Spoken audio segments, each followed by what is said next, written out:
Salut à tous, aujourd'hui je vais vous présenter Bardsung et vous faire mon retour sur ce jeu. Donc Bardsung, qu'est-ce que c'est très rapidement? C'est un dungeon crawler, un de plus, vous allez me dire. Est-ce qu'il se démarque des autres? On va voir ça.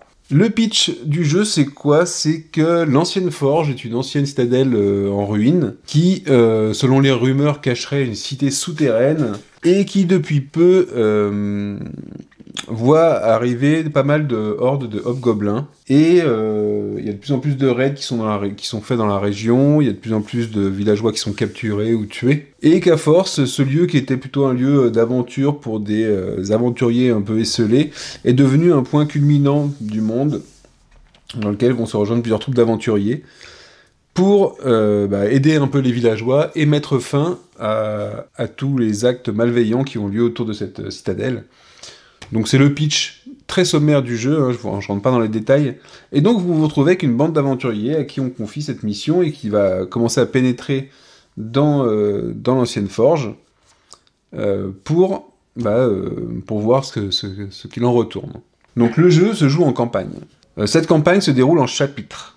Donc il y a, je crois, 30 chapitres dans le jeu. Alors, je ne sais pas si on les fait tous, parce que parfois on a des choix, et donc parfois on va alterner, on va passer d'un chapitre à l'autre. Donc je ne sais pas si on change l'ordre seulement des chapitres, ou si on va pouvoir sauter quelques chapitres. Mais il y a quand même pas mal de chapitres. Alors comment ça se présente un chapitre? Un chapitre est constitué de rencontres, des encounters. Et vous allez voir qu'un chapitre, façon graphique, c'est ce dessin-là. C'est très graphique, très parcheminé, façon dessin, c'est très, très sympa. Moi j'aime bien ce style-là. Donc ça c'est un chapitre, un exemple de chapitre. Ici, chaque losange, c'est une rencontre, c'est ce qu'on appelle un encounter, une rencontre. Les flèches vont indiquer si jamais on peut passer, une fois qu'on a terminé une rencontre, est-ce qu'on peut passer à la suivante de ce côté-là, ou s'il faut qu'on fasse le tour. Si j'ai réussi un chapitre, je peux... C'est-à-dire, si j'ai réussi celui-là, je suis allé ici et je repars, je peux venir à celui-là après, d'accord? Je n'ai pas besoin de refaire celui-là à chaque fois. Et donc, parfois, il y a des particularités. Les rencontres sont définies, il y a différents types de rencontres, on va y revenir. Et parfois, il y aura des paragraphes comme ça à lire, il y a des numéros de paragraphes à lire, qui sont des paragraphes du narratif, qui va venir expliquer certaines situations, parfois qui va donner lieu à des choix. Et comme ça, vous avez une palanquée de chapitres, donc il y a une partie narrative, évidemment, vous avez une palanquée de chapitres à suivre, avec beaucoup de rencontres intérieures. D'accord? Donc ça, c'est la structure de la campagne, d'accord? J'ai des chapitres, à l'intérieur des chapitres, des rencontres. Et une rencontre, c'est quoi? Alors, on a différents types de rencontres. La rencontre standard, je vais vous le faire voir directement sur le plateau ici. La rencontre standard, en fait, ça va consister à mettre mon entrée d'exploration ici, et de traverser la carte, de réussir à traverser la carte, pour que en fait, ma tuile, la tuile que je vais poser, puisse atteindre ce bord ici, la recouvrir ou la dépasser. À ce moment-là, si quand je place une tuile, vous allez voir le système d'exploration, mais quand je place une tuile, si ça recouvre le bord du plateau, donc du plateau là, qui est symbolisé par cette ligne-là, alors pas les lignes intérieures, vraiment c'est l'extérieur du plateau, et bien à ce moment-là, je vais poser un pion escalier qui va me dire, voilà la sortie de leur rencontre. En fait. Même s'il y a des monstres. C'est-à-dire que je vais pouvoir, si j'ai un personnage sur la zone de l'escalier, je vais pouvoir le faire sortir. Mais il faut que je fasse sortir par contre tous les personnages, parce que sinon le dernier qui reste, il peut s'en prendre plein la tête. Et une fois que tous mes personnages sont sortis par cet escalier, la rencontre est terminée, est un succès. Donc dans les types de rencontres, elles sont marquées ici, avec les différents nœuds, on va avoir la rencontre standard, ce qu'on a vu ici, et donc chaque type de rencontre a un petit symbole, hein, qu'on retrouve en fait dans le dessin du chapitre. La rencontre fixe, ça veut dire qu'on vous place, on vous crée le donjon, et vous avez quelque chose à faire dans ce donjon. Les tunnels secrets, les tunnels cachés, c'est ce que j'ai en fait en jeu en ce moment, parce que j'en suis là dans l'aventure, et vous voyez qu'ici, j'ai des escaliers, et parmi ces 4 escaliers, avec un point d'interrogation, il y en a un qui est un vrai escalier, c'est un escalier secret, il va me permettre, potentiellement, si je le découvre, de sortir déjà, mais en plus de me rendre à un lieu que je ne pourrais pas atteindre si je ne découvre pas cet escalier secret. C'est-à-dire que je pourrais aller ailleurs, sur une autre rencontre, mais pas sur la rencontre qui fait le lien via l'escalier, via le passage secret, finalement. Et comment est-ce que je fais pour atteindre ces zones-là? C'est simple, c'est qu'en explorant, il faut que ma tuile recouvre le symbole, donc le token, et à ce moment-là, je vais placer l'escalier sur une des cases de la tuile qui est révélée. Et vous allez voir ça paraît simple d'aller explorer là, mais c'est pas tout le temps évident. Et en fait, ce qui est assez sympa, c'est que ça représente un peu comme si on nous avait donné des indications un peu floues sur ce qui se trouve dans le donjon à un certain endroit, de ce que vous allez pouvoir trouver, sans vous dire exactement où et comment passer, et que justement, c'est en explorant qu'il va falloir essayer de trouver ces endroits-là. Donc parfois, ça sera pas possible parce que on tombe, parce que on n'a pas de chance par rapport au tirage des tuiles, ou ainsi de suite, mais ça donne un petit côté piquant, et une petite idée aussi, on va pas faire une ligne droite tout le temps pour traverser la rencontre. L'intérêt de passer, ici, ça va être de trouver l'entrée secrète. L'intérêt de faire des détours, parfois, ça sera de récupérer des coffres, parce que parfois, on aura des coffres qu'on placera comme ça, sur des... ici, moi, j'ai mis les figurines, mais c'est des jetons. C'est pareil, si on place une tuile d'exploration, donc de donjon, et que ça recouvre le symbole, ou le coffre, à ce moment-là, on mettra le coffre sur une des zones de la tuile, et en rentrant dessus, on pourra récupérer une carte des trésors perdus, par exemple, dont je vous reparlerai plus tard. Donc voilà, il y a cette petite mécanique-là qui vient aussi, qui a interagi avec le plateau de jeu. On a Outlast, alors ça, je ne l'ai pas encore fait. Outlast, j'ai l'impression que c'est une rencontre à mort, c'est-à-dire qu'en fait, on va être placé au milieu d'une pièce, et il va falloir survivre à la rencontre. Il y en a qui sont avec une torchlight, donc du coup... il y en a une avec une torche, donc il y a une règle spéciale sur une carte. Il y en a une avec un timer, l'autre avec un compte à rebours. Bref, on a aussi les rencontres narratives qui sont introduites par une extension.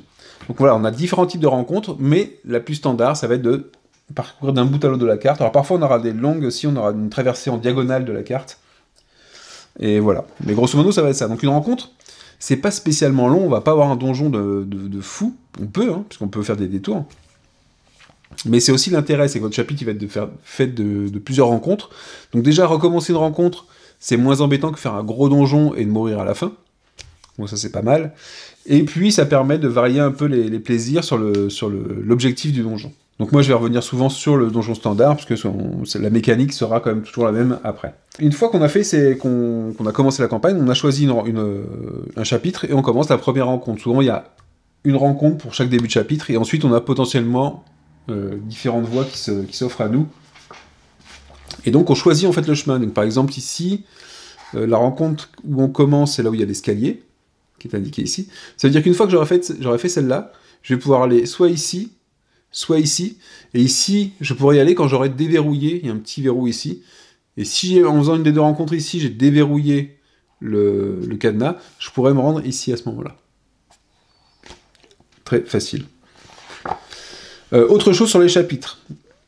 Tout au long des chapitres, donc pour un chapitre complet, donc ça concerne toutes les rencontres que je vais jouer dans ce chapitre, on va avoir la liste des ennemis.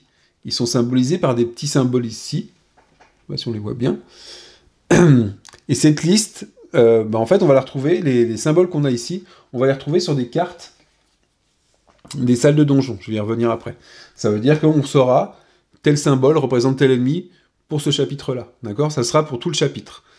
On aura aussi les monstres errants, donc une liste des monstres errants, et une liste des terrains. Donc ça, c'est quoi ? C'est des symboles de terrain qui vont être les mêmes sur les cartes, par exemple, de couloir ou de salle, mais qui vont avoir, en fait, un monstre différent ou un effet différent en fonction du chapitre. Et donc, la légende, en fait, du chapitre se trouve sur la carte du chapitre. Donc, à chaque fois qu'on commence un chapitre, et ça, c'est un truc qui est plutôt cool, c'est qu'on prépare les cartes monstres. Par exemple, là, dans mon chapitre actuel, j'ai 4 monstres différents. Et on prépare les monstres errants. Donc, les monstres errants, ils vont être composés de monstres, parfois de cartes, qui vont avoir des effets. Voilà. Donc, je vais avoir mes 2 piles. Une pile de monstres errants, et une pile de monstres que je vais rencontrer. Donc je ne vais rencontrer que ces monstres-là pendant le chapitre. Sauf si une carte introduit un nouveau monstre. Ça m'est pas encore arrivé, mais ça pourrait arriver. Donc, qui dit jeu d'aventure aussi, dit personnage. Donc ici, sur la tuile de départ, j'ai mes 3 aventuriers. Et un aventurier est représenté par son plateau de jeu, donc avec sa carte d'aventurier. Ici, on a ses caractéristiques de départ et ses compétences de départ, ainsi que son équipement de départ. Une fois que c'est fait, on le retourne. Alors ici, la carte ne tient pas. Par contre, on va pouvoir ranger le plateau comme ça. Ici, ce sont ses caractéristiques. Alors ici, il doit y avoir la force, la rapidité, l'intelligence, la connaissance, la résistance physique, et ça doit être le charisme, j'imagine. Et donc, en fait, ils ont une valeur de quelque part de 0, ils n'ont que des modificateurs ici. Ça servira quand on fait quand on utilise une compétence, qui a une caractéristique auquel elle fait référence, d'avoir le bonus sur le dé qu'on va lancer. Ici, on va avoir la vitesse de l'aventurier, sa résistance, donc son armure, et enfin ses points de vie, donc le nombre de blessures en fait qu'il pourra encaisser avant de tomber KO. Ici, on aura la distance d'attaque du héros, et ici son dé de dégâts. Ici, on va pouvoir mettre un jeton de condition, et ici des pièces d'or ou des expériences, comme on veut. De chaque côté, on mettra les cartes équipement. Moi, de chaque côté, ce que je fais, c'est que je mets les armes. Voilà, donc ici, j'ai une arme. C'était des armes de départ. Hein. Ici, c'est une arme aussi sur laquelle j'ai une gemme qui a été accrochée, parce que j'ai le droit de mettre une gemme dessus, qui me donne un bonus supplémentaire. Alors, comme on remarque, c'est que là, je les ai mis dans une sleeve pour avoir les deux en même temps, mais de toute façon, quand on attache une carte, généralement, on met le petit indicateur en dessous, il n'y a pas la place pour la mettre dans l'encoche, donc... On reviendra sur les problèmes de design après. Ils ne sont pas catastrophiques, je vous rassure. Et ici, alors ici normalement c'est pareil, le plateau joueur est censé pouvoir prendre toutes les cartes. Ici il y a une petite rainure pour mettre les cartes. Mais rapidement on voit qu'on va en avoir beaucoup. Et c'est pas tout le temps évident. Donc moi j'ai un petit support ici, sur lequel je les mets. Donc on a des compétences. On a ici c'est une attaque, une autre attaque différente. Des compétences passives, des compétences actives. Donc les compétences actives, on va pouvoir les utiliser avec une action. Et les compétences passives vont avoir lieu tout le temps, vont être disponibles tout le temps. Et ici, j'ai même une liqueur inconsommable que j'ai déjà utilisée, mais qui peut être rechargée. Alors je vais quand même vous faire voir les cartes. Donc ici, Balanced Strike. Ça indique ce symbole-là, ça indique que c'est une compétence active, donc je devrais dépenser une action pour l'utiliser. Ici, ça indique que c'est une attaque. Ici, que c'est une attaque physique. Ici, la compétence utilisée, enfin la caractéristique utilisée pour utiliser la compétence. Donc là, ici, sera la force. Je vous rappelle, hein, ça correspond à ce petit logo-là. Ici, ça indiquerait éventuellement s'il y a un coût en point de destin. Là, il n'y en a pas. Donc ça veut dire que je peux utiliser l'action sans payer quelque chose en plus. Et ensuite, on a hit et critical. Donc ça veut dire qu'à chaque fois qu'on va réussir une attaque, je vais vous dire comment après, on va lancer un dé de dégâts, donc c'est là qu'intervient le dé de dégâts qu'on a vu sur la fiche de personnage, pour savoir si notre toucher est normal ou critique. Et en fonction du toucher qu'on a fait, on aura un effet différent. Ensuite, en bas de la carte, on nous indique un effet spécial, et en bas, ici, on a le niveau. C'est-à-dire que cette carte, elle était niveau 1 au départ, je l'ai augmentée en payant de l'expérience, et elle est passée niveau 2. D'accord ? Donc quand j'upgrade mes personnages, je vais avoir le choix de récupérer des nouvelles compétences, passives ou actives, ou d'augmenter des compétences que j'ai déjà. Je vais même pouvoir soit prendre des compétences dans ma classe, enfin des compétences donc, actives ou passives dans ma classe de personnage, ou en prendre une autre classe. La différence c'est quoi? C'est que quand je prends une nouvelle compétence, je paye 3 points d'expérience quand c'est ma classe, et quand c'est la classe d'un autre type de personnage, je vais payer 4 points d'expérience. Mais ça veut dire que je peux multiclasser très facilement mes personnages, en ayant des compétences, seulement des compétences qui m'intéresseraient pour mon personnage. Et ça, c'est vraiment une force du jeu, quand même, de pouvoir customiser ces personnages extrêmement bien, extrêmement facilement. Ici, comment ça s'utilise, du coup? C'est très simple, quand je vais utiliser mon action, mon attaque, je vais lancer un des 20, je vais ajouter le bonus de ma caractéristique, et la somme, le total de mon lancer de dés plus des modificateurs devra être égal ou supérieur à ce qu'on appelle un target number, donc le nombre cible. Le nombre cible, il va être pour différentes choses, il va être utilisé pour différentes choses. Un truc qui est super bien, parce que c'est super simple, c'est que pour les monstres, ce nombre cible, il est placé en haut à gauche des monstres, d'accord? Ici c'est 10, 10, 14, 10. Et ce nombre cible, on va l'utiliser pour attaquer, pour se défendre, pour faire parfois certains tests. C'est-à-dire que parfois, on va vous dire de faire un test avec le TN, donc le target number, un tel, et vous ferez votre test de la même façon. Donc c'est très simple, très fluide, et plutôt bien trouvé. Donc en défense, c'est la même chose. Par exemple, ce monstre-là, le Lost Raider, quand je l'attaque, le target number, c'est 10, mais quand je me défends contre lui, je dois faire un jet de défense, donc dans lequel je vais ajouter mon attribut de défense qui se trouve sur ma carte de personnage ici, là. Tac. Et il va falloir que je fasse égal ou plus que le target number qui se trouve sur sa carte. Donc on ne se pose pas très de questions, il n'y a pas de valeur pour l'attaque, pour la défense, ça va être le target number à avoir là-dessus. Alors ça va pas être aussi simple tout le temps, je parle au niveau de la complexité pour atteindre ce chiffre-là, c'est qu'il va y avoir des modificateurs. Par exemple, il y a une notion d'avantages et de désavantages. Donc par exemple, lui, le Lost Trader, il a un désavantage contre les attaques physiques. Ça veut dire quoi? Ça veut dire qu'un héros qui l'attaque, il va avoir l'avantage. Avoir l'avantage, ça veut dire que je lance 2d20 et que je prends le meilleur. Si par contre j'ai un désavantage, je lance 2d20 et je prends le plus faible. Donc par exemple, l'ogre, enfin pas l'ogre, je prends toujours un ogre, la brute qui se trouve ici, elle est insensible aux dégâts physiques. Donc elle, quand je l'attaque, je dois lancer les 2 dés et je prends le plus faible. Donc voilà ce qu'il va y avoir comme différentes choses. Alors par contre, évidemment, contre la brute, je vais pouvoir aussi éviter de l'attaquer avec des armes normales et lui envoyer des attaques magiques. Ici, j'ai une carte d'attaque magique, justement. Là, j'aurais lancé qu'un des 20, plus mon bonus pour la magicienne, par exemple, pour faire mon attaque. Donc c'est ce qui va permettre aussi d'organiser ces aventuriers et d'avoir une certaine tactique dans le jeu. Donc ça, c'était pour les personnages. Dans le jeu, à chaque fois que je vais lancer pour faire un test de compétence ou une attaque ou une défense, si je fais un 1 ou un 20, alors le 20 est représenté par le symbole, c'est pas un 6, hein, mais c'est le symbole de Bartsung, à chaque fois ça va nous faire gagner et nous faire un refill, nous remplir à nouveau un jeton de destin, comme ça, on en a 3, on en a autant qu'il y a de personnages, et ces jetons de destin vont être utiles pour utiliser des compétences ou pour renforcer un dé. Renforcer un dé, chaque fois qu'on parle de renforcer un dé, c'est que je lance un D4 en plus de mon D20 et je l'ajoute au résultat de mon D20. En plus de ça, si jamais, quand je fais une attaque, je fais un 20, donc le symbole Barsung, je fais un critique automatique. Je n'ai pas besoin de lancer le dé de dégâts, c'est un critique automatique et je fais l'effet qui correspond au critique. Donc dans les critiques, on va avoir différentes choses. On va avoir les blessures, repousser un adversaire, l'empoisonner, faire des dégâts de feu, des choses comme ça. Ça va dépendre de l'attaque. Par exemple, la magicienne qui est ici, qui a une roue de feu, ici.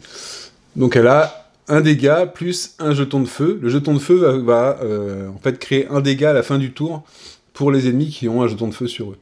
Le critique, on va faire un dégât, le jeton de feu, et en plus ça va toucher les ennemis qui sont dans la même zone.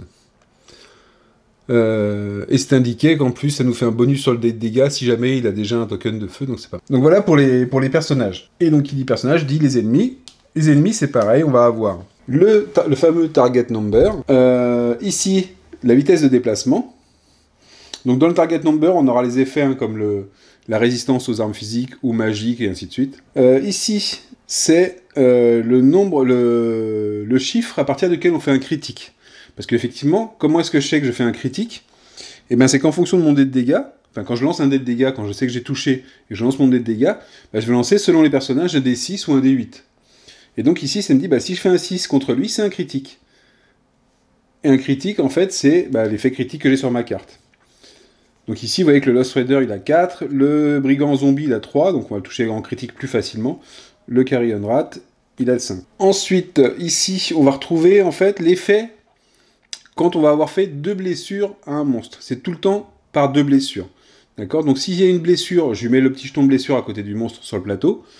S'il y a une deuxième blessure, on fait l'effet qui se trouve ici. Et l'effet ici, par exemple, c'est il est mort. Il est mort, donc il est éliminé. Donc quand une figurine est éliminée, on la retire du plateau. S'il n'y a plus de figurine du même type de monstre sur le plateau, on retire la carte du plateau, parce qu'on va voir qu'il y a une rangée d'initiatives. Et à ce moment-là, on gagne la valeur qui est marquée en dessous, qui sont le nombre de pièces d'or qu'on gagne par rapport au fait qu'on ait éliminé toutes les brutes qui étaient en jeu. Donc ça veut dire que même s'il y a 3 brutes, 3 brutes pourries, on va gagner une seule pièce d'or, hein. C'est pas une par modèle qu'on aura éliminé. Ensuite, donc ici, qui est-ce qui remporte le plus? Le rat, par exemple, nous fait rapporter 2... On a ici les effets de combat du monstre, et les effets quand il touche. Les monstres ne font pas de critique, parce qu'on ne fait qu'un jet de défense contre eux, donc soit ils nous touchent, soit ils ne nous touchent pas. Ici, ils nous touchent, on fait l'effet qui est indiqué ici. Alors ici, il y a différentes icônes que n'ont pas forcément les deux autres. Vous voyez, par exemple, ici, parfois, on a le range, donc à quelle distance il peut toucher. Lui, c'est à range 0, et ici, il y a d'autres effets. Là, il y a 3 effets, donc il y en a quand même beaucoup, lui. Le premier, ça veut dire qu'il fait des attaques féroces et qu'on va en fait avoir une défense en ayant un désavantage. Ça veut dire qu'on va lancer 2 dés pour se défendre et qu'on prendra le plus faible. Ici, ça veut dire qu'il attaque tous les héros dans la zone qui est ciblée. Et ici, c'est son range d'attaque, donc il peut attaquer une zone de distance. Et ensuite, l'effet qu'on a ici. Une capacité spéciale, lui, quand il prend des dégâts, il a des nuées de mouches qui sortent de son corps, et ce qui fait que potentiellement on doit faire un test de résistance physique. Si on échoue, on doit déplacer notre personnage d'une zone. Et ici, très important, ici c'est quoi? C'est le comportement du monstre. Donc parfois vous allez avoir une seule icône, c'est le cas ici. Ici aussi, une seule icône. Et ici, 2 icônes. Ça veut dire quoi? C'est qu'il va y avoir des cartes de comportement du monstre quand il va s'activer. Les cartes de comportement, vous avez ce nombre-là de cartes de comportement. Et ça va être en fait une sorte de logique à suivre. Pour les brigands classiques, on a féroce. Féroce, ça nous dit quoi? C'est-à-dire que c'est entre crochets, donc c'est-à-dire que c'est optionnel, on en fait une dès qu'on peut la faire. Il attaque un héros dans la même zone. Il charge un héros dans une zone où il n'est pas engagé. Il charge un héros qui est déjà engagé dans une zone, où il va se déplacer vers le héros le plus proche. Voilà son comportement. Et on va appliquer ça à toutes les figurines d'un type d'ennemi, puisque c'est par type d'ennemi qu'on a le symbole. Donc ça, c'est assez sympa, parce que ça va faire varier les combats en fonction du type de monstre. Par exemple, je peux avoir 2 types de monstres qui ont vraiment des choses différentes à faire. Et dans le cas de ma brute, elle est cautious, et elle est repositioning, ça veut dire que elle va d'abord faire ça, et une fois qu'elle aura fait ça, elle va faire ça. Donc ici, par exemple, elle attaque le héros le plus proche. Si elle peut pas, elle va se déplacer vers le héros le plus proche, dans son range d'attaque. Une fois que ça c'est fait, une fois qu'elle a fait une des 2 actions, elle va faire se déplacer vers un héros qui est dans une zone où il n'est pas engagé. C'est-à-dire qu'un héros qui est tout seul, qui n'a pas d'ennemi avec lui, on considère qu'on est engagé dès qu'il y a un ennemi sur la même zone que nous. Et si elle peut pas le faire, elle va se déplacer sur une zone où il y a un héros qui est déjà engagé avec d'autres ennemis, par exemple. Donc voilà le comportement des monstres, comment ça va avoir lieu, et c'est hyper pratique. Enfin, je trouve que c'est très simple à suivre. C'est pas plein de paragraphes à suivre pour savoir ce qu'ils font. C'est pas un gros truc de logique à suivre. Alors oui, non, oui, non, oui, non. C'est super bien. Je trouve ça très bien fait. Et étant donné que les monstres, on les a en début de chapitre, et que ce sera toujours les mêmes tout au long du chapitre, à quelques variantes près, et ben on va s'habituer en fait à ces cartes-là. Alors il n'y en a pas non plus 15 tonnes. Hein. 1, 2, 3, 4, 5, 6, 7, 8, 9, 10, 11. Il y a 11 cartes. Mais ce qui est bien, c'est que du coup, sur tout un chapitre, les premières rencontres, on va regarder un peu si on ne connaissait pas les cartes de comportement, ou si par exemple il y en a 2 qui sont mises l'une après l'autre et qu'on n'avait pas l'habitude. Mais ça permet de s'habituer au monstre sur un chapitre, et on n'a pas à changer d'habitude sur une rencontre plutôt, et entre 2 rencontres d'un chapitre, on n'a pas à changer nos habitudes. C'est-à-dire qu'en fait, un monstre, sur une rencontre, il va se comporter de la même façon à la rencontre suivante. Il va pas changer de comportement. Donc ça, c'est quand même pas mal pour la fluidité du jeu, parce qu'au bout d'un moment, on les regarde plus trop. On sait ce qu'elles font, les cartes de comportement. Et c'est pas tout. Sur les monstres, vous avez certains monstres. Donc sur cette carte-là, Theme Spider, vous avez ici, quand elle prend des dégâts, donc c'est sa phase de départ, ça. Hein. D'ailleurs, il y a un petit icône ici qui dit que si jamais il y a un petit icône comme ça, c'est la phase par laquelle on commence à rencontrer le monstre. Dès qu'elle prend des dégâts, au lieu de mourir, parce qu'il n'y a pas le symbole de tête de mort, on retourne la carte. Hop, sur une face qui est toute rouge, toute machinée. Et là, potentiellement, ici, elle était en Ferocious, et puis, je sais pas ce que c'est que l'autre comportement qui est ici. C'est Retreat. Donc voilà, elle agit comme ça. Dès qu'elle sera blessée, elle sera en Cautious, donc elle attaquera le héros le plus proche, et Retreat. C'est-à-dire qu'elle va changer son comportement en changeant de côté. Et en plus, ses attributs ici, potentiellement, vont changer. Au départ, elle attaquait dans la même zone où elle était, et là, elle va attaquer à distance. D'accord ? Et par contre, sur ce côté-là, on va retrouver... Donc le critique, c'est pareil, le critique change. Ici, quand elle est comme ça, à partir de 2, on lui fait un critique. Et les effets de ses attaques changent aussi. Au départ, elle faisait un dégât, là, après, elle nous empoisonne. Donc, voilà, des changements de comportement pour le même monstre en cours de partie.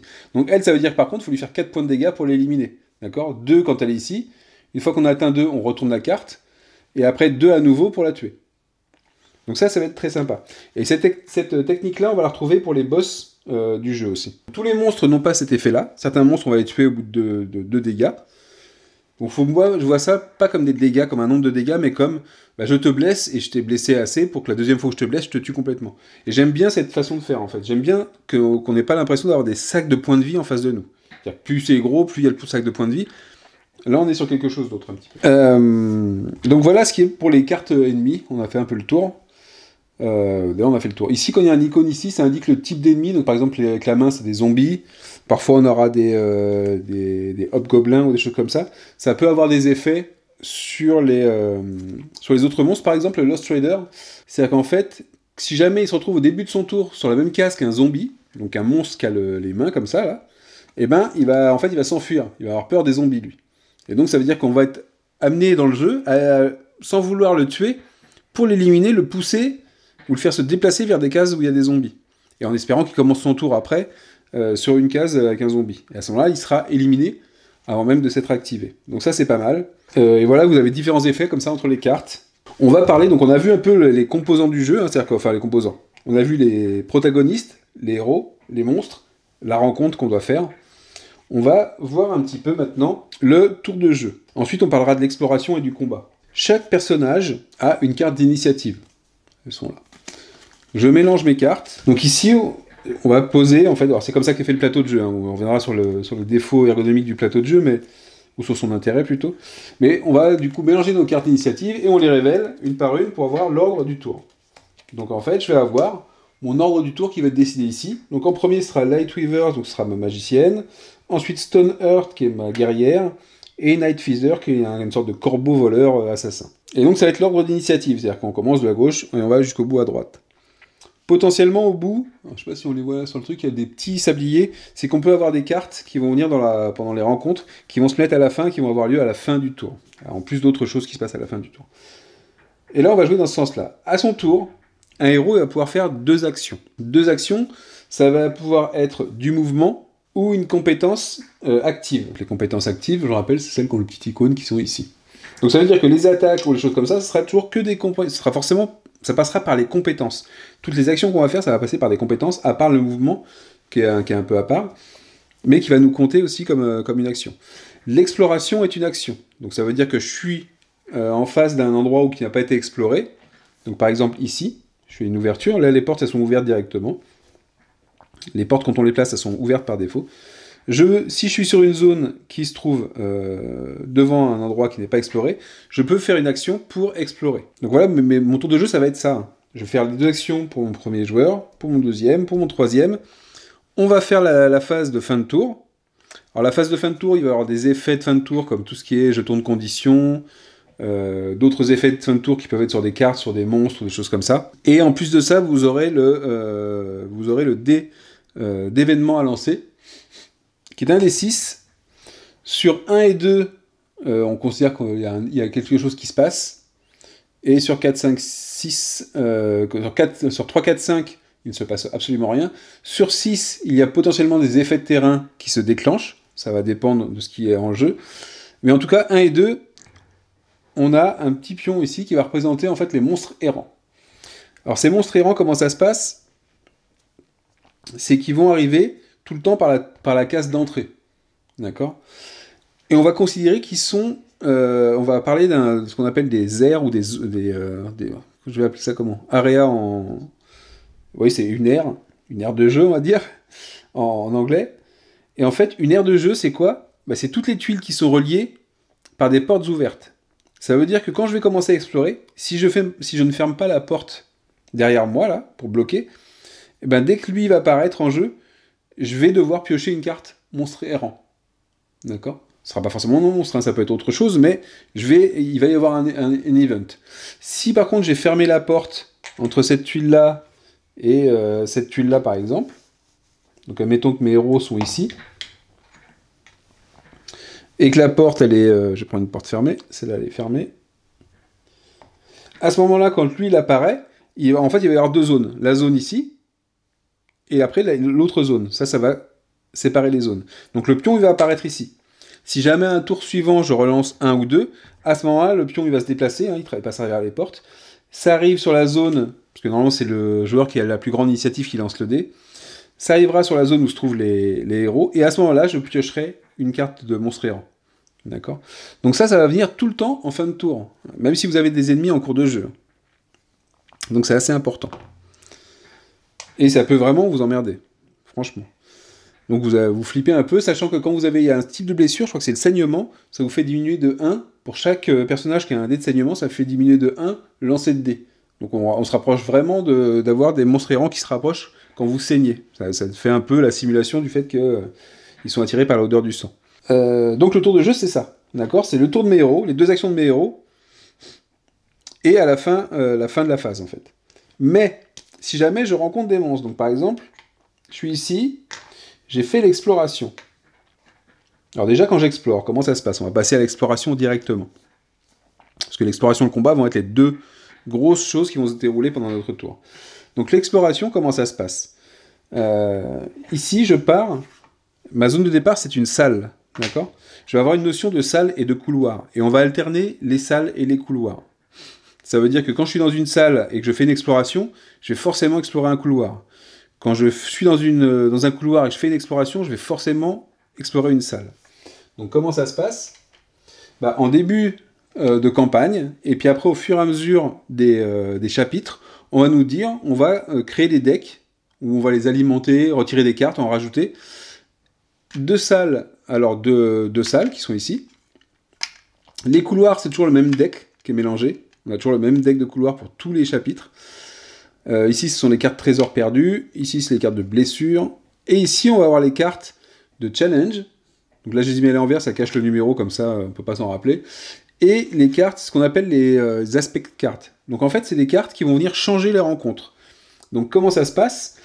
Admettons que c'est Lightweaver qui va s'être déplacé ici, qui fait une action d'exploration. Donc la première action qu'elle aura fait, c'est un déplacement de 1 sur son maximum de dés. Elle fait une exploration. Vu qu'elle se trouve dans une salle, elle explore un couloir. Donc on pioche la carte couloir, on la révèle, et on voit quoi ici? Un dessin de tuiles. Donc vous voyez, c'est très dessiné, très artistique. On va choisir un couloir. Donc ce qui importe dans les couloirs, c'est pas tellement reconnaître la tuile et trouver exactement la même tuile. C'est beaucoup plus simple que ça. C'est qu'il faut qu'on ait une entrée, ou une sortie d'ailleurs, parce qu'on l'oriente comme on veut, sur un côté et une entrée de devant. Donc ça veut dire que je vais prendre, en plus c'est celle que je prenais juste à l'instant, je crois. Donc voilà, c'est exactement celle que j'avais tout à l'heure. Non d'ailleurs, c'est pas celle-là, peut-être. Ça va être celle-là. Ça va être de ce type-là. Ici, ça c'est une sortie. Et ici, ça c'est une sortie aussi. Et là, le bleu, c'est une sorte de passage secret. Ici, on a le point de spawn, qui va nous servir pour différentes choses. Ça va pas forcément le point de spawn des monstres. Et à ce moment-là, on place la tuile comme on a envie. Donc j'ai le droit de la placer comme ça, ce qui me permettrait éventuellement d'aller me rapprocher, vous voyez, des icônes qui seraient là, soit du trésor, soit les escaliers perdus. Ou alors, je la mets comme ça. Hop, pour aller le plus loin possible, pour aller vite vers le haut du donjon. Et éventuellement orienter la sortie comme j'ai envie. D'accord? Donc la carte, là, ici, je peux la mettre comme je veux. Il y a des cartes qui vont vous indiquer, comme celle-là, par exemple, avec une petite flèche bleue, qui vont vous indiquer un placement obligatoire. Donc celle-là, ça veut dire qu'on arrivera forcément par là, et on va mettre sa carte comme ça. Là, on n'aura pas le choix. Donc, une fois que c'est placé, on a un petit symbole en bas à droite. Donc ici, c'est un challenge. Ça veut dire quoi? C'est que je vais piocher une carte challenge qui se trouve ici, et je vais la lire. Alors quand on fait l'exploration, pour la terminer avant de piocher cette carte, le héros, une fois qu'il a fait l'action d'exploration, se place sur la première zone de la tuile. Alors je sais pas si vous voyez bien, mais les tuiles, elles sont décomposées en zones. Et c'est pas des zones avec des traits blancs, traits noirs, bien carrés comme il faut. C'est défini ici, vous voyez, il y a une sorte de petite fracture ici, une petite fracture ici, et c'est ce qui va délimiter mes 3 zones dans la tuile. Donc là, ici, on voit très bien. Après, on a parfois des planches comme ça, où on verra peut-être un tout petit peu moins bien. Mais à force de les utiliser, on commence à comprendre. Là, vous avez une zone au milieu, une zone ici, une zone ici et une zone ici.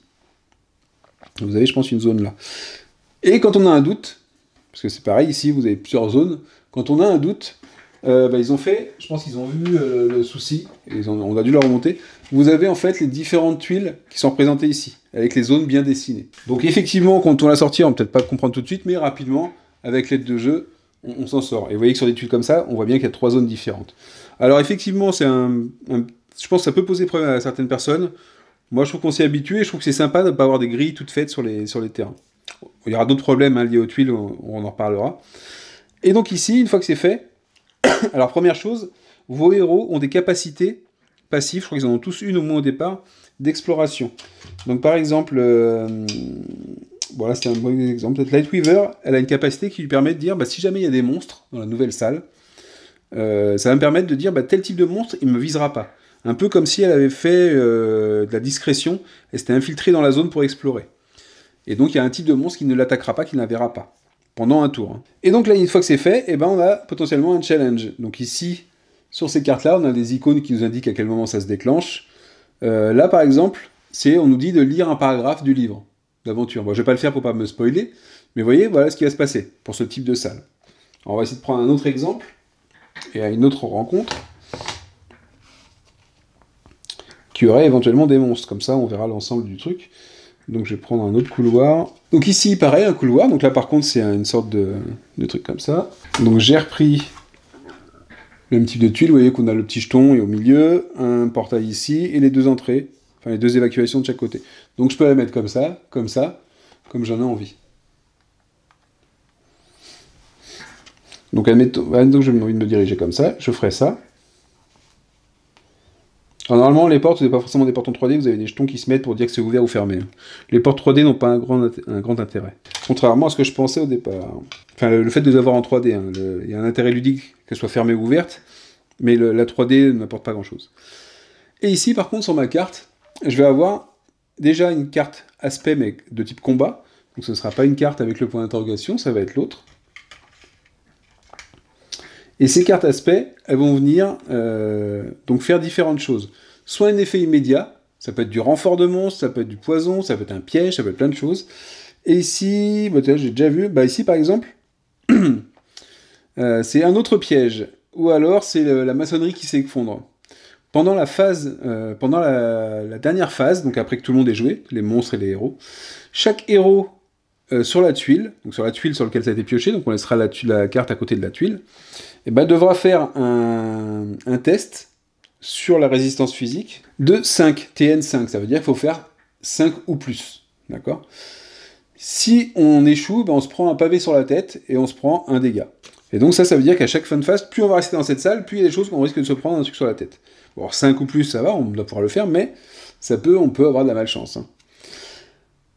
Donc ça, c'est la carte qui est piochée en même temps. Et ensuite, on voit qu'ici, on peut piocher les monstres. Donc ça veut dire quoi? Ça veut dire qu'ici, sur la carte, vous retrouvez les symboles qu'on avait décrits sur le chapitre. Le grand N, ce truc-là, ce truc-là. Et donc, en fonction du chapitre, on ira voir. Ou moi, ce que je fais, c'est que je le note sur une feuille de papier, comme ça, je me fais mon petit crowbar, je peux mettre des notes dessus, et ainsi de suite. Et je vais pouvoir dire bah, que ici, donc je suis rentré comme ça, là au bout, il y a un brigand zombie qui est ici. Ici, il y a un Lost Trader, donc c'est un archer.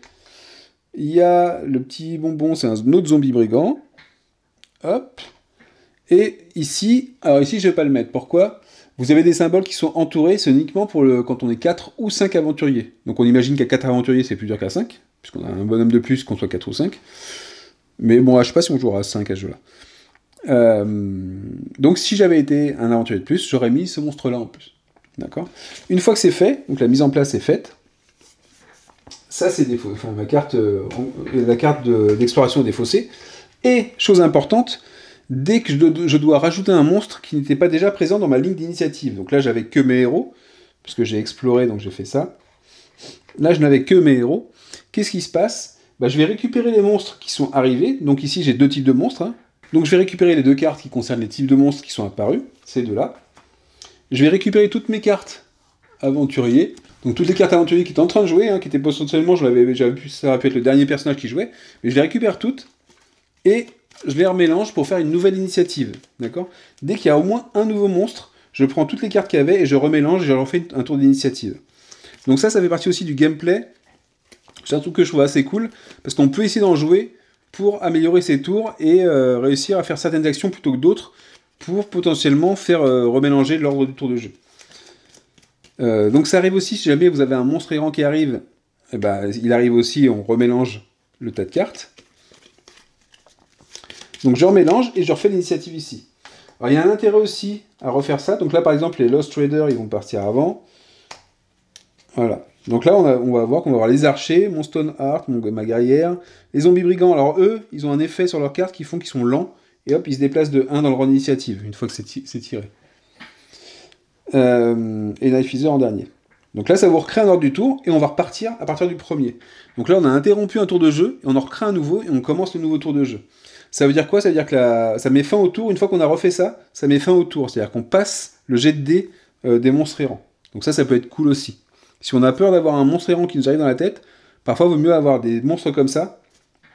Il faut être sûr d'en avoir un nouveau qui arrive, hein, parce que si jamais en jeu vous découvrez une nouvelle salle, mais que ce sont exactement les mêmes ennemis qui sont ici, vous ne remélangez pas les cartes, puisque l'initiative est déjà en cours, est déjà faite. Donc voilà. Mais c'est comme ça que ça va se passer. Et donc là on repart, et donc c'est comme ça que les ennemis vont s'activer. Hein. Là ça va être les Lost Traders, donc on va regarder leur comportement, donc on va prendre des cartes de comportement qui correspondent de toute façon. Donc il y aura Cautious et les autres ils sont Ferocious. Voilà, on va voir ces deux cartes de comportement là. Donc lui il va attaquer le héros le plus proche, ça sera elle, il est à distance suffisante. Donc il va faire une attaque. Donc elle va lancer un dé pour se protéger de son attaque. Une fois que ce sera fait, je vais mettre de côté l'ennemi. Ça va être au suivant. Il va faire ses deux actions. Elle va jouer. Ensuite les brigands. Ensuite Night Feather. Et là par contre, si on va devoir, ça va être la fin de phase. Là on va faire les effets de fin de phase, de fin de tour. On va lancer le dé d'event. Et une fois que ce sera fait, on va reprendre des cartes, remélanger et faire un nouveau tour de jeu. Un nouveau tour d'initiative. Et hop, ce sera reparti pour faire la suite de l'aventure. Donc ça veut dire que potentiellement, même quand si j'étais ici pendant un combat, je pourrais refaire une action d'exploration. Pendant mon tour de jeu, j'ai deux actions. Je peux refaire une action d'exploration, même s'il reste des ennemis. D'accord? Et continuer l'exploration. Si je veux rusher, si je veux passer mes ennemis. Donc voilà comment se déroule le tour de jeu dans Bard Song. Et vous voyez qu'au niveau exploration, on a de l'exploration, on va avoir des monstres, d'exploration, on va avoir des challenges.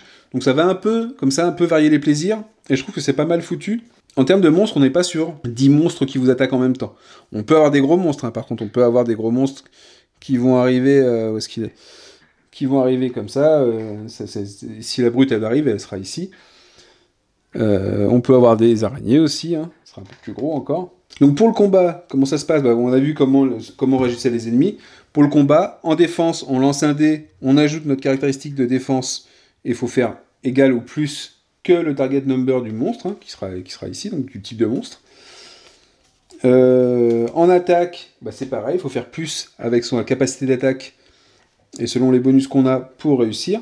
Donc les compétences, à chaque fois qu'elles vont évoluer, on va avoir des bonus, on va pouvoir relancer les dés. Par exemple, voilà, lui, son balance strike de niveau 2, je peux relancer mon dé d'attaque. Donc ça veut dire que une relance, c'est quoi? C'est que si je lance 2 dés, je relance 2 dés. Si je devais lancer qu'un seul dé, je ne relance qu'un seul dé. Et je ne peux le faire qu'une seule fois par jet. Donc voilà, on fait le jet d'attaque, on ajoute le bonus de caractéristiques, d'autres choses éventuelles, d'autres effets, et ensuite on compare au target number du monstre. Donc vous voyez que le combat et les actions sont plutôt simples, et ça rend le jeu extrêmement fluide. Et c'est très agréable, parce qu'une fois qu'on a compris la mécanique, on joue, on regarde les règles, on n'y va plus, on fait que jouer, que explorer les couloirs, il se passe ça, on sait comment ça marche, les cartes de comportement, et pour ça c'est un vrai plaisir, parce que c'est quand même un jeu qui a pas mal de choses, on a pas mal de compétences, mais je trouve que ça a la fluidité d'un HeroQuest. C'est-à-dire que c'est pas aussi simple, pas aussi simpliste qu'un HeroQuest, mais on retrouve cette fluidité malgré tout. Et c'est quand même pas mal. Alors pourquoi c'est fluide aussi? Il y a deux choses importantes. C'est par exemple, il n'y a pas de ligne de vue. Dans le jeu, on n'a pas de ligne de vue. C'est-à-dire, par exemple, ici, c'est les héros qui portent la distance. Hein, c'est pas l'arme qu'ils peuvent avoir, c'est les héros qui portent la distance de tir. Alors vous avez des compétences comme lui, il a... Enfin, c'est une arme plutôt. Il a des couteaux de lancer qui lui ajoutent un +1 au range d'attaque du héros. Donc c'est ces couteaux de lancer, lui, le héros, il se bat plutôt au contact, mais avec cette capacité-là, il peut lancer des couteaux à distance, à une zone de distance. Elle a 2 en distance. Mais quand on regarde 2 en distance sur le plateau, alors j'ai pas encore vu d'ennemis qui avaient 3 en distance. Hein. Je sais pas si ça arrivera en fait. Parce que 2 en distance, on imagine très bien que 1-2, que d'ici on peut aller tirer dans ce côté-là. D'accord? Ou 1-2 qu'on peut tirer à l'autre bout, ou que d'une zone on va tirer dans la même pièce à 2 zones de distance. Et donc on se pose pas la question des lignes de vue parce qu'il n'y a pas besoin de se la poser. Et du fait qu'on n'ait pas à la gérer, ça enlève beaucoup de questions qu'on peut se poser dans les dungeon crawlers. Et en fait, moi, ça m'embête pas. D'accord? On peut tirer, je peux être ici, être avec les monstres, et malgré tout, enfin surtout elle, parce qu'elle peut pas attaquer les monstres dans la même zone qu'elle. Par contre, ça l'empêche pas de lancer un sort sur l'ennemi qui est dans une autre zone ici. Alors ici, il y a que 2 zones, non, il y a 3 zones, c'est bon. Donc lui, elle pourra quand même faire une attaque sur lui. D'accord? Par contre, elle va pas se charger d'eux. Donc si eux, ils s'activent après, elle va être embêtée parce qu'ils seront là pour la taper. Donc ça aussi, c'est un truc qui est bien. On n'est pas bloqué, je serais pas empêché de faire une attaque, donc je vais pas perdre mon tour de jeu à rien faire, parce que j'ai moyen de me déplacer. Par contre, quand je me déplace, ils ont ce qu'on appelle le parting blow. Ça veut dire quoi? Ça veut dire que je vais quand même être gêné pour quitter un lieu où il y a un monstre. Alors, parting blow, c'est quoi? C'est que si jamais je veux quitter, je veux faire un mouvement, en fait, je veux sortir d'une zone où il y a des ennemis. À ce moment-là, il faut que je fasse un jet, comme un jet de protection, comme contre une attaque, où je rajoute mon armure, et il faut que je fasse plus, enfin égal ou plus, que le target number du monstre.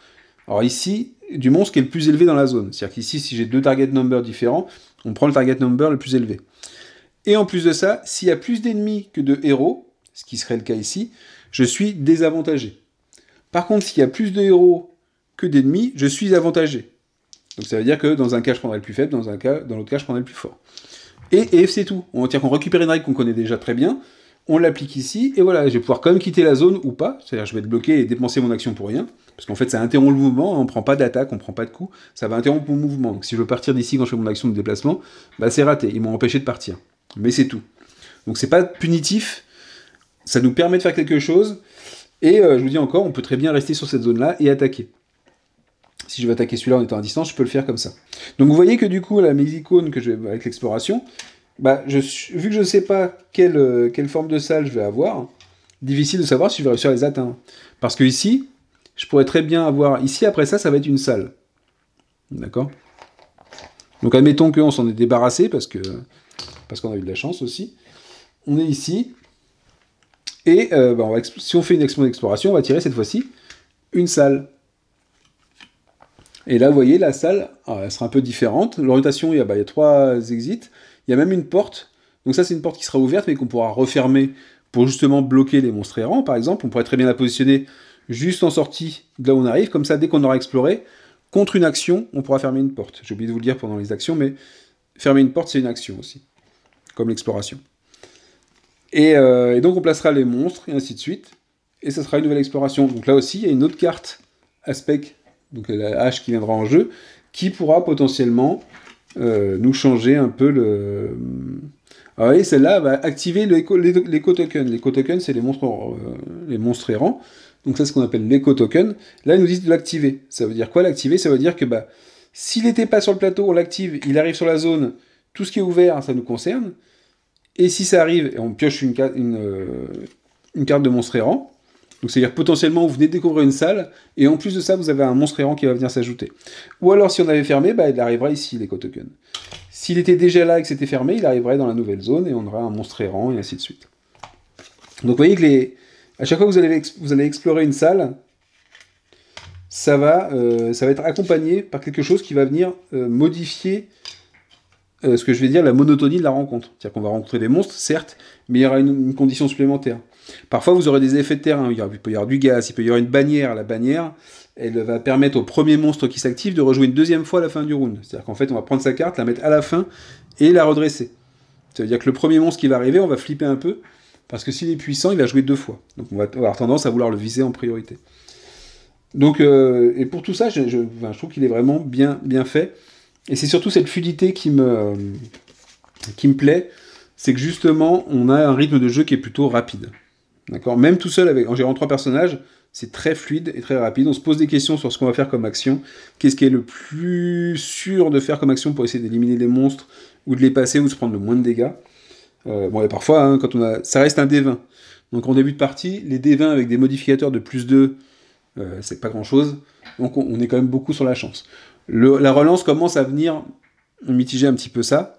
Hein, et donc c'est important quand on va faire évoluer son personnage de pouvoir justement contrer les effets du dé. Ah oui, chose importante quand même, c'est qu'on remarque que ce qu'on va gagner quand on fait des rencontres, c'est pas du loot. Il n'y a pas de loot qui tombe des poches des monstres. D'accord ? Ils se trimballent pas avec des caisses pleines d'or sur eux. Il y a quelques pièces par type de monstre. Alors ça a deux raisons, c'est que... Enfin, il y a une qui est thématique, qui est de dire, bah, ils se trimballent pas avec leur maison sur le dos, ni leurs meilleures armures, ni rien du tout, sinon ils l'utiliseraient et ils nous le mettraient sur la tronche. Ils vont pas faire tomber une épée légendaire s'ils s'en sont pas servis, par exemple. Et c'est aussi l'économie du jeu. L'économie du jeu, c'est quoi? C'est que vous avez des tokens, alors on les voit ici, ouais, ils sont en bas à gauche, là, ici. Donc les 3 premiers, c'est les Fates. Donc ça, c'est ceux qui vont nous permettre d'utiliser certaines compétences ou de renforcer une attaque. Et qui vont être utiles dans d'autres cas. Après, vous avez 3 potions. C'est des potions de... moi, j'appelle ça des potions de résurrection, parce que c'est en fait quand un personnage meurt. Normalement, si un personnage meurt et qu'on n'a plus de potions, on perd la rencontre. Ça veut dire que tout l'or qu'on a accumulé, on l'a perdu, et on reset la rencontre, en fait. Et donc, quand un personnage meurt, on peut prendre une potion, on la retourne sur le côté inactif, et à ce moment-là, notre personnage se remet sur pied. D'accord? C'est une sorte de notion de vie, comme dans les jeux vidéo. On a droit à un nombre de vies qui est... Je crois qu'on a 3 vies, en fait. Et ça, ces choses-là, on va pouvoir les acheter entre 2 rencontres. Mais c'est cher. C'est-à-dire que c'est 7 pièces d'or. 7 pièces d'or, vous voyez comme on gagne les pièces d'or. Parfois, on va dire, bah tiens, on va peut-être se rajouter une rencontre pour gagner plus d'or, pour pouvoir se racheter des choses.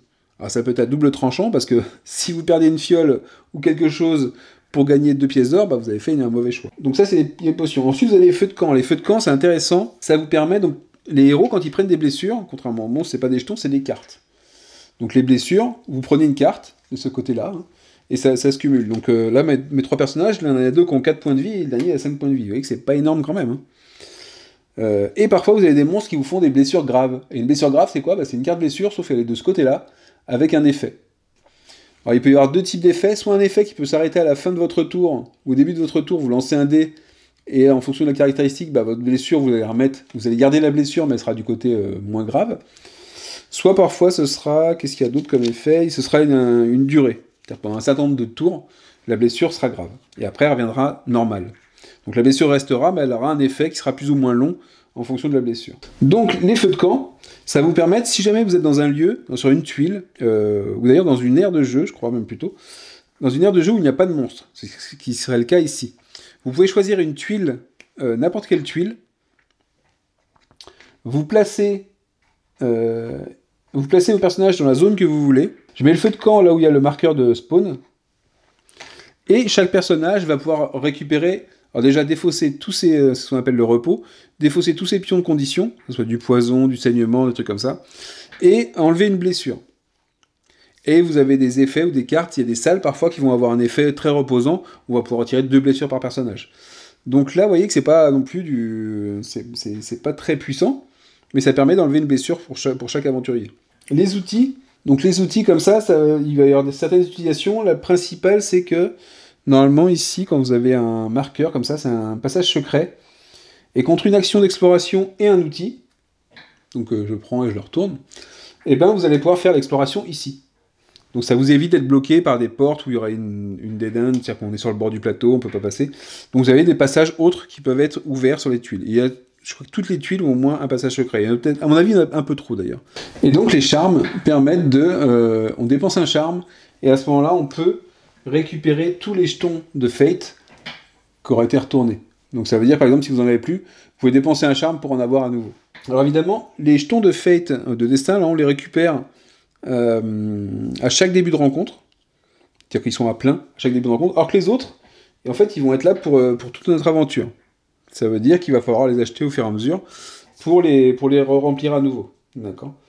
Donc je trouve ça pas mal, et donc c'est vraiment un peu la seule partie qu'on va utiliser qui va être jouée avec l'or, qu'on va pouvoir récupérer avec l'or.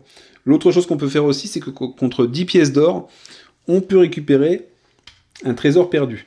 Donc les Lost Treasure, le trésor perdu, c'est en fait du loot, donc des cartes équipement, des choses comme ça, qu'on va pouvoir récupérer, donc soit en payant entre 2 rencontres 10 pièces d'or, mais c'est quand même cher, 10 pièces d'or pour en récupérer une, soit si jamais il y a des pions de coffre sur la carte et qu'on passe dessus, et ben là ici c'est des escaliers, donc c'est pas les pions trésors, il n'y en a pas dans cette rencontre-là, mais si on passe dessus, à ce moment-là, on a le coffre sur une des zones, ce sera la zone qui a ce petit marqueur-là, justement. De la même manière qu'il y a un escalier qui doit apparaître, bah, il sera sur cette zone-là. C'est souvent la zone centrale de la tuile.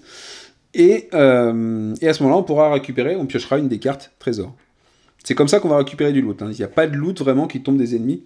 Et d'ailleurs, même en fin de chapitre, vous n'avez pas de récompense spécialement. Enfin, Sur ce que j'ai vécu la fin du chapitre 1, mais je m'attendais potentiellement à dire, bah tiens, vous récupérez plein de potions, vous récupérez des choses. Non, non, rien du tout. Vous êtes le groupe d'aventuriers, vous partez avec le matériel et il va falloir l'améliorer au fur et à mesure et trouver des choses en allant explorer. Ça vous force un peu à explorer quand il y a des trésors, ça vous fait faire des détours quand vous ne voudriez pas le faire et que vous êtes ric-rac en vie. Donc c'est pas mal aussi, je trouve que ça fait une petite carotte bien sympathique, une carotte qui est devant, pour faire l'exploration et l'aventure. L'expérience, je vous ai dit qu'on pouvait la dépenser pour améliorer des compétences ou en prendre d'autres, on la gagne uniquement par rapport à ce qui est indiqué dans le chapitre. Dans le chapitre, on vous indique les objectifs et la récompense. Donc ici, par exemple, compléter une rencontre. Donc la première rencontre, 1 point d'expérience. La deuxième rencontre, 1 point d'expérience. La troisième rencontre, 1 point d'expérience. Donc si on en fait une quatrième, c'est qu'on la complète, c'est qu'on la termine. Donc il n'y aura pas. Si on découvre un Lost Treasure, donc ça arrive qu'une fois, c'est-à-dire qu'au premier qu'on va trouver, on va gagner une expérience. Et compléter le chapitre, 3 expériences. Ça veut dire qu'au mieux, ici, sur le chapitre-là, vous avez gagné 7 expériences. Alors, 7 expériences, les points sont valables pour tous. C'est-à-dire que si on gagne 7 expériences, c'est 7 expériences pour chaque personnage, qui va pouvoir les dépenser comme il a envie. Le conserver pour le dépenser plus tard, et ainsi de suite. Alors que l'or est en commun pour tous les aventuriers. Puisque de toute façon, ce sont des ressources communes qu'on a ici. Une dernière chose dont j'ai pas parlé, en fait, c'est les combats de boss. Alors, le combat de boss va se dérouler de la même façon. C'est-à-dire qu'on va être souvent dans une pièce, moi, ce que j'ai vécu comme combat de boss, il y a un setup, on est sur une salle, on va pas pouvoir explorer, et enfin dans mon cas c'était ça, et on a un boss, donc on a une figurine de boss. La figurine de boss, en fait, elle va être représentée par une figurine lambda en fait sur le plateau, et elle va venir avec une ou plusieurs cartes. Une carte qui va représenter déjà le boss en question, par exemple le River Captain que j'ai combattu, qui va indiquer son type de mouvement, son target number, le niveau de critique pour quand on le touche, et puis une action spéciale en bas. Là, c'était au début de la phase de fin. On ajoutait un brigand qui revenait sur le spawn. Donc il y a des brigands qui spawnaient en permanence, sauf si on avait déjà 6 sur le plateau. Et donc cette carte-là, elle ne sera pas dans la ligne d'attaque. Elle ne sera pas dans la ligne des ennemis. Par contre, il va avoir, lui, une ou plusieurs cartes qui vont venir dans la carte d'initiative. Et ces 2 cartes, par exemple, étaient, vous avez le petit icône en bas, se retournaient. Ça veut dire quoi? Ça veut dire que le but, pour l'éliminer, c'était de...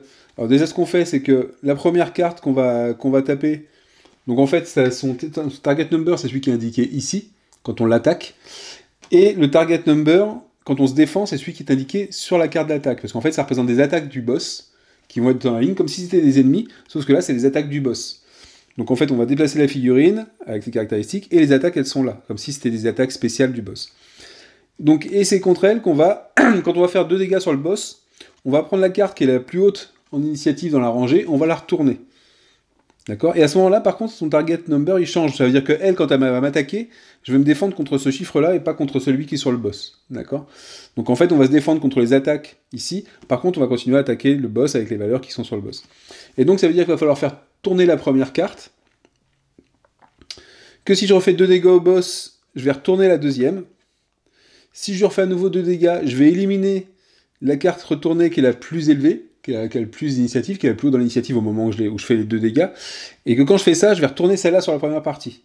Donc ça veut dire que je vais faire un certain nombre de dégâts pour pouvoir l'éliminer. Une fois que les 2 seront partis, j'aurai terminé le boss, j'aurai battu. Donc voilà comment va fonctionner un combat de boss. Donc là, sur celui que j'ai vu, c'était comme ça, mais normalement c'est une règle générique, je pense, pour pas mal de boss. Après, il peut y avoir des variantes par rapport au pouvoir du personnage.